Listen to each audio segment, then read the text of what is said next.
dava una voce, pareva una musica,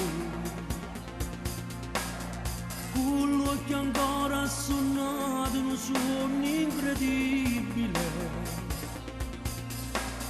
Non lasci dire l'anno scorso, da solo uno scarro